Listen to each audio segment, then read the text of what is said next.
This is how to crochet a sunflower square. I came up with this one myself last night and I'm so excited to share it with you. But to start, I have 5 chains and I'm going to make a ring out of those 5 chains by slip stitching into the first, and then that hole you see there in the center, that's what we're working into. I'm going to chain 2 and then I'm going to add 12 double crochet into that center, and I'm not counting the chain 2 there as a stitch. This is going to be the quick version. I'll do the extended version afterwards for those who want to see the rows worked in their entirety. At the end of the 12th double crochet, I'm going to slip stitch on top of the first double crochet, not on top of the chain 2, and then I'm going to pick up my second color, chain 2 again, and then I'm going to add puff stitches into every single stitch around, and they're going to be separated by 2 chains. For this, I'm going to yarn over, insert my hook, and pull up a loop 5 times before I yarn over and pull through all the loops on my hook. This is the thicker version of a puff stitch. You can also just do 3, but I prefer 5. It looks nicer. One tip for puff stitches is to pinch the bottom of your loops and then push the hook up so that when you yarn over and pull the yarn through all the loops, the hook doesn't get stuck on any of the many loops. So here I'm going to chain 2, add the rest of my puff stitches, and then I'm going to slip stitch to the top of that first puff stitch, pick up my new color, and chain 3. Now for this round, I'm going to add a cluster of 5 treble crochet into the same space. So this time I'm working in between the puff stitches, or those chain spaces, and I'm going to yarn over twice, insert my hook into the stitch, yarn over and pull up a loop, and then yarn over and pull through 2 twice, and then I'm going to do that 4 more times before I yarn over and pull through all 5 loops on my hook. And that's going to give me a nice little flower petal. And then in between each of those treble crochet clusters, I'm going to chain 3 so that our circle stays flat and doesn't start to curl in. And I'm going to repeat that treble crochet cluster in between each puff stitch in that little chain space all the way around. I should have 12 puff stitches and then 12 clusters or flower petals at the end of every row. And I don't like how that last one looked, so I'm going to redo it. And then we'll move on to turning the circle into a square. And yes, I'm a tiny bit of a perfectionist, if you can't tell. Even while making this, I am thinking of ways that I can still improve it. This is still a very preliminary little design, but I'm really excited about it, so I wanted to share it. And then this is where we chain 2 more and go all the way around, and then slip stitch on the top of the cluster, and then with the new color I'm going to slip stitch into the first gap, then I'm going to chain 3, and I'm not going to count it as a stitch. I'm going to add, there, I need to yarn over twice. I'm going to add 4 treble crochet into that one gap, and then I'm going to chain 1 and add 4 more treble crochet into the same gap, and that'll be my first corner piece. If you're familiar with granny squares, corner pieces usually have a set of 3 or 4 stitches separated by 1 to 2 chains, and then side pieces are just the 3 or 4 stitches with 1 chain or no chains in between. So for the corner piece, it's going to be 4 treble crochet and 1 chain, and then 4 more treble crochet, and then for the side pieces, it's going to be 4 double crochet into the next 2 gaps, and they're going to be separated by 1 chain. And again, if this is confusing to you, I am going to have an extended version of it, just like I do for all my other tutorials. But I know that not everyone is at a beginner level and might appreciate a quick version, or a quick refresher if you don't want to watch all of it. But here I'm adding the 4 double crochet, and then I'm going to repeat that all the way around with corners and 2 side pieces, and then that's it. This is the extended version on how to crochet a sunflower square part 1. For this, I'm going to start with 5 chains, 3, 4, and then I'm going to slip stitch into that first chain, just like that, and then I'll show you what the center gap looks like. So it's this one right there, and that's where we're going to add our stitches. So I'm going to add 2 chains for my turning chain, and then I'm going to add 12 double crochet into the center of that ring. So normally the turning chain does count as a stitch for the double crochet, but in this case I prefer not to. Sometimes when you slip stitch on top of the first stitch at the end of the round, the turning chain can create a gap if you count it as a stitch, or there can be a gap between the first and the last stitch. And I found that the best way to hide that gap is to add a chain 2 for the turning chain, and then slip stitch on top of the first actual double crochet and just disregard the turning chain completely. And then that turning chain is going to fill that gap nice and pretty, and no one's going to know. I mean, how would they know? And I know I'm copying somebody else's audio, but I did it for fun. So I'm just going to go through and count my stitches to double check I have 12. And then I'm going to slip stitch on top of that first double crochet, and then I will see you in part 2. I'll see you in part 2. This is how to crochet a sunflower square part 2. So for round 2, I'm using an orange color, and I'm going to chain 2, and then I'm going to add a puff stitch into every stitch around until I have 12 puff stitches. To do that, I'm going to yarn over and insert my hook into the stitch a total of 5 times, or until I have 11 loops on my hook. So this is the second time. And then this is 3, and then 4, and 5. Now my tip for getting the yarn through all the loops at once is to pinch the base with your middle finger and thumb, and then push the hook up. And that gives you that tension you need on your loops for the hook to glide through smoothly while minimizing the wiggle and just ensuring it doesn't get caught. I also recommend using a smooth hook, like one that has a rounded top with not a very pointy tip, or just pointy edges in general. Examples of a tapered or pointy hook would be a Susan Bates, or even some of the Knitter's Pride hooks.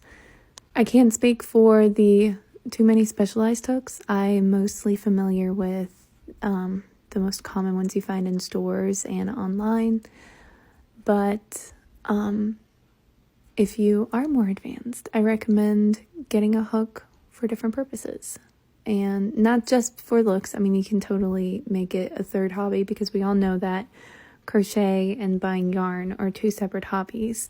You can add a third hobby and make buying hooks one of them, but at a minimum, if you're serious about crochet, I always think you need to have a rounded one, a ergonomic one, and a tapered one like the Susan Bates. I think Susan Bates are the only ones that are tapered in major stores anyway. And then if you still want to keep going, I mean, there's Tunisian hooks, there's bamboo hooks, there's or just wooden hooks in general, and then you have crow hooks, and then you have the ones with the fancy grip. The possibilities nowadays are endless when it comes to crochet hooks. My personal favorite are the Clover Armor hooks. That's the one I'm using in this video. I bought a whole set about 4 or 5 years ago, and they're still undefeated. Before that, my favorite was the Susan Bates, because the tapered tip really helps keep the yarn in place, but that tapered tip is going to work against you when you have a lot of loops on your hook that you're trying to get through, because it'll snag on everything. The moral of the story is that not all hooks are going to work the same for every single project. There's a different hook that's best for different projects. But if you enjoyed these kind of close-up stitch tutorials, be sure to like and follow. I post them almost every single day on my page. And if you have any questions, let me know in the comments. I will see you in part 3, where we will work on the flower petals. Bye!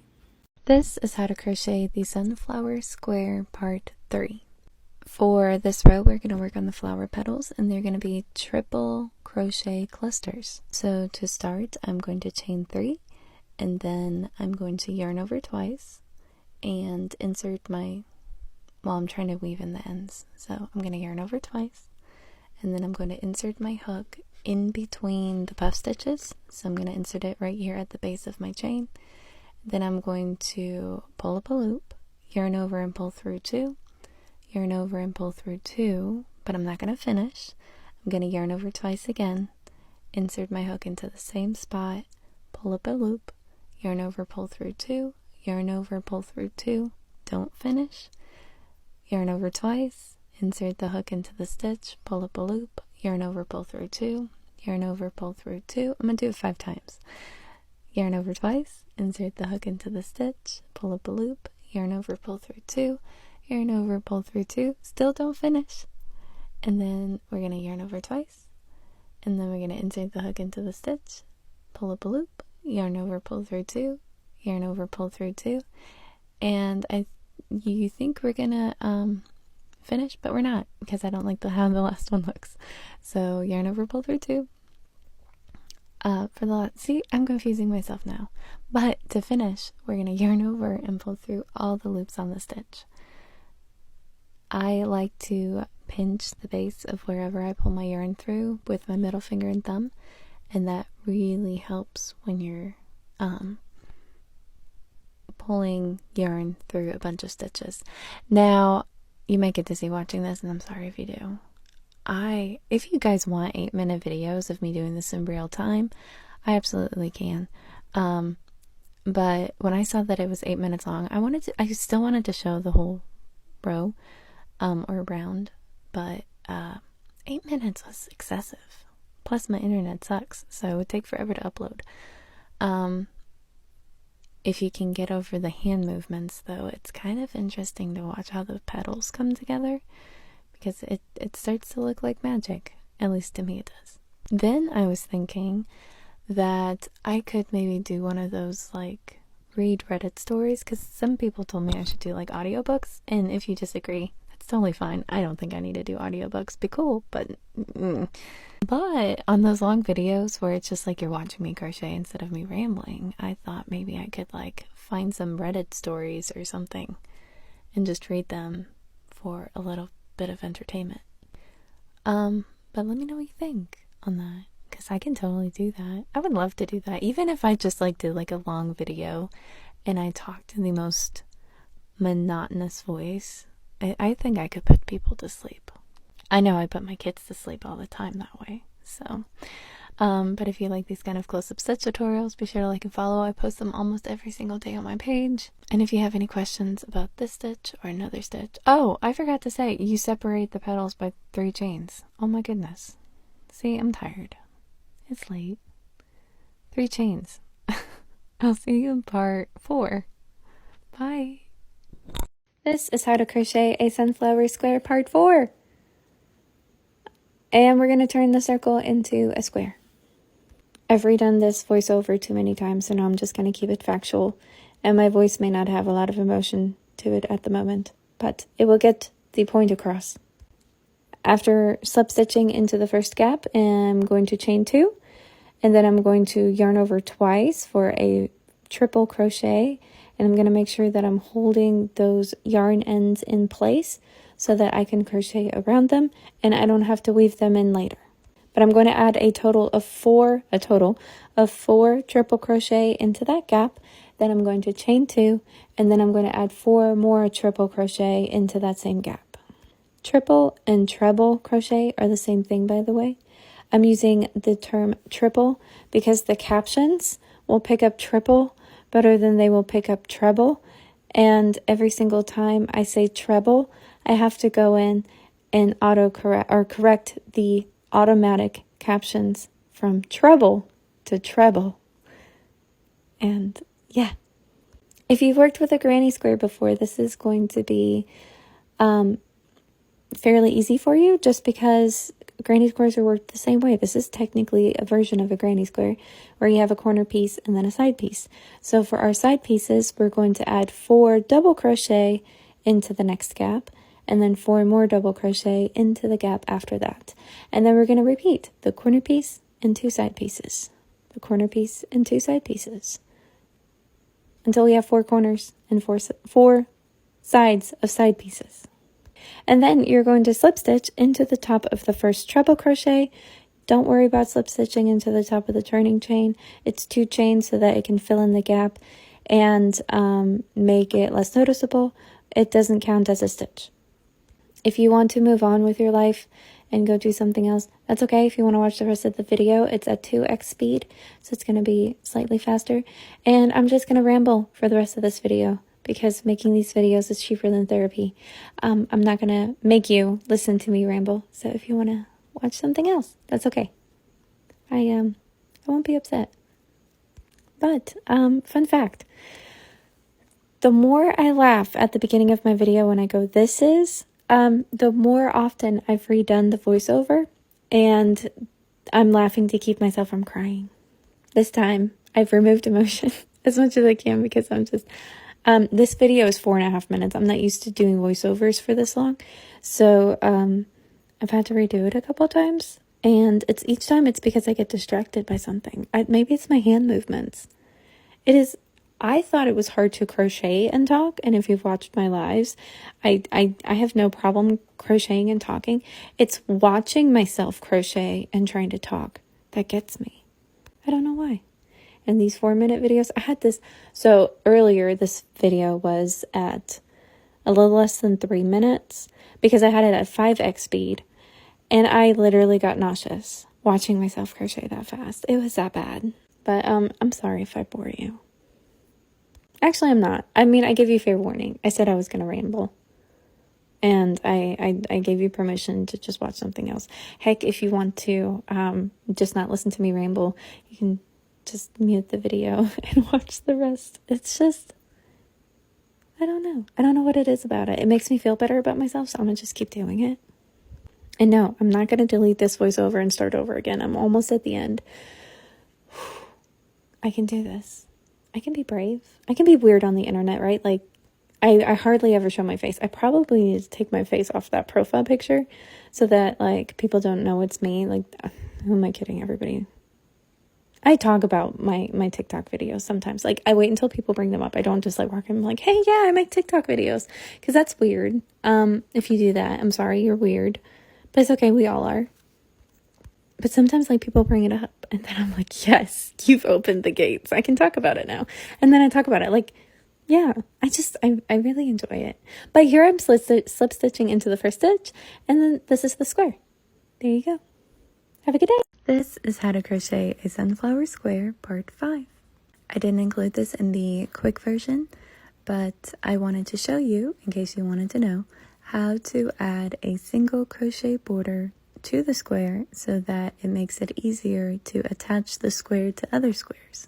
This is going to be fairly simple. I started with a chain 1 for the turning chain, and now I'm adding 1 single crochet into every single stitch all the way around, and I'm putting 3 single crochet into every corner. So whenever you're working like a border, you need at least 2 stitches in the corner, and they essentially cover I'm trying to think of how to explain this. When you add a border, you're adding stitches to the corners. So by putting 2 stitches into each corner, you're adding 1 stitch for each side. But if you want to make a sharp corner, you add a 3rd single crochet, and the one that's in the middle is going to give you the kind of like the pointed corner. I really hope that makes sense, but it keeps you from having rounded corners. Now, rounded corners have their purpose, but I wanted sharp corners in this, so I did 3, but 2 is totally fine. But when you do 1, it really rounds the corner. Also has a purpose, but I don't like to do it. And if you were to add more than just 1 row of single crochet, you would end up with a tube. It would start to curl up or turn up. And the only way to keep your square flat is by adding at least 2 stitches into every corner. But that's it. I hope you enjoyed it. I've really enjoyed all the comments I've gotten on it. They've been very sweet. And yeah, happy hooking. Oh, and if you like these kind of close-ups of tutorials, be sure to like and follow. Thank you.